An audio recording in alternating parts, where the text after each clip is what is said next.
Hey everyone, this is Mini Metro, a new game that's out on Steam. It's been in beta for quite a while. I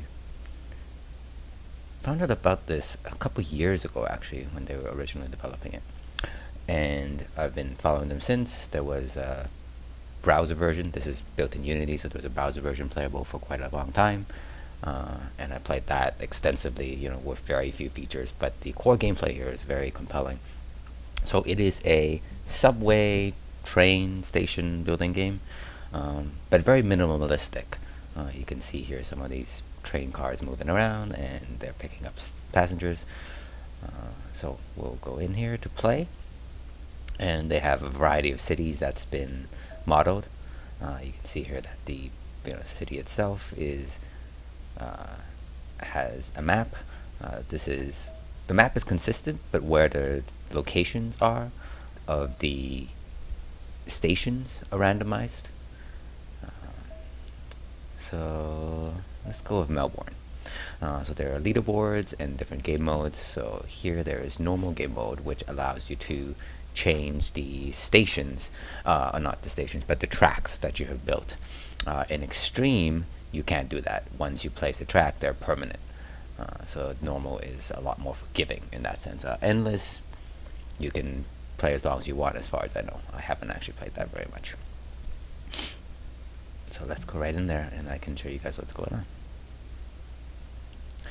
So here you see 3 different stations represented by a square, a triangle, and a circle. And what you do is you just click and drag and connect the stations. And then this little train car will pick up passengers from each location as appropriate. So you notice he didn't pick up the circle because there's no circle station on this side. You can have multiple trains.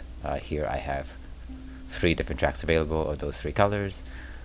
This is a train which, if you make a new track, will use that train as well. So your first impression would be that it's slow paced, and that is true, particularly initially, but as the game zooms out, and you'll notice this effect here if you watch it for a little while, the map will actually get smaller and smaller as this camera zooms out. More and more stations will be added. There will be unique symbols that gets added, which all makes it much more hectic later on, and you can also speed up the game so everything moves much faster, and I'll do that actually so that this video moves along. And so it can get quite hectic. In the regular normal mode, you'll be switching your tracks and trying to make sure that you are being efficient, while in the extreme mode, there's less to do, but every decision matters a lot more because they are permanent. So every Sunday, or every Monday I guess it is, so this is daytime Monday, Sunday, it's not nighttime Sunday. Here you see that we are going to get a new locomotive. I think some of the maps will let you choose a couple of different kinds of locomotive, but this particular map, at least on week 2, only has 1. And then you do get a choice of upgrades here. Do you want a carriage, which will add a second car to your train but does slow it down, or tunnels? Now tunnels are required to cross the river, so normally I go with the carriage because you don't need all that many tunnels, especially since in this map you actually start with 3. So I'm just going to do this. Now, normally if I was playing the extreme, which I do most of the time, I would not have placed this track here. I probably would have connected it to the triangle or extended this one instead. But since I am able to restructure this later on, this is fine. So to do that, actually, you just click and drag and then you just bring it back. So it's all very intuitive. They spend a lot of time making sure the UI and the controls were very intuitive and feels right. And there are intelligent things that the trains will do.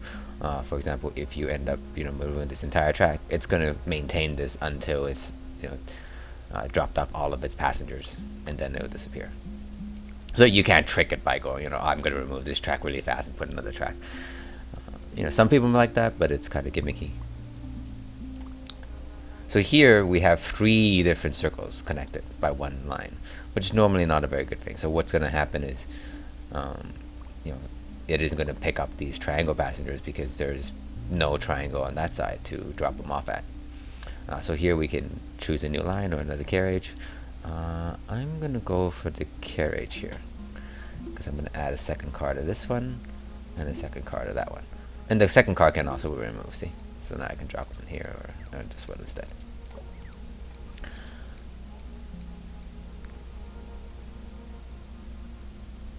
So the thing is, the lines allow you to add another line, which makes it a little bit easier to organize, but the carriage actually increases your carrying capacity, so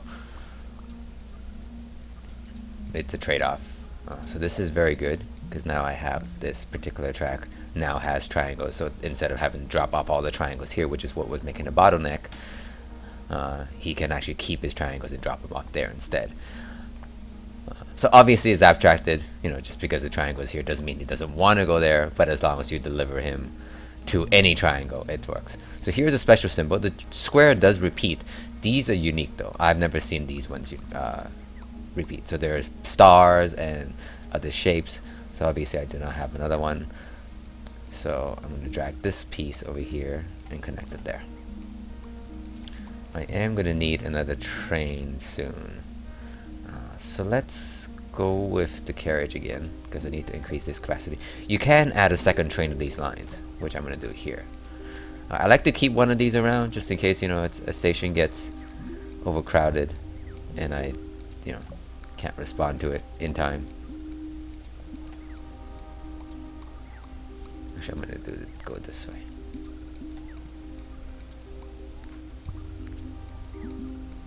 So this station is getting very crowded. This hopefully comes back in time. Nope, he's not going to make it in time.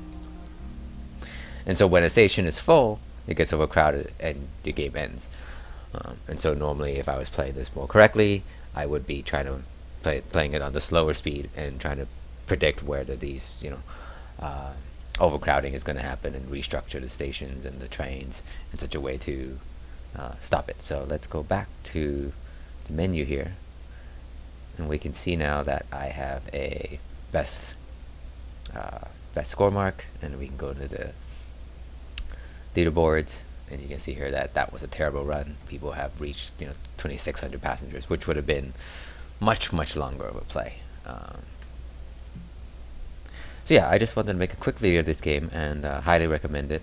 I believe it is not that expensive right now. I should actually go check out what price it is, but there'll be a link below for the Steam app, for the Steam page for this game. And yeah.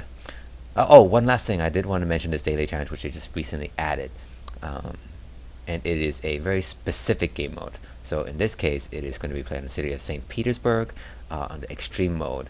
And you can only play it once, and you can't replay it again. And actually, it looks like I have already played this particular one. So I got 370, and some top players here did much better than me. Yeah, so the play button is disabled now. But yeah, so this is very interesting because this particular mode is the same map for everybody with the same station layouts. So you can actually really see how you stack up against other people on a particular game mode. So that's it. Thanks for watching.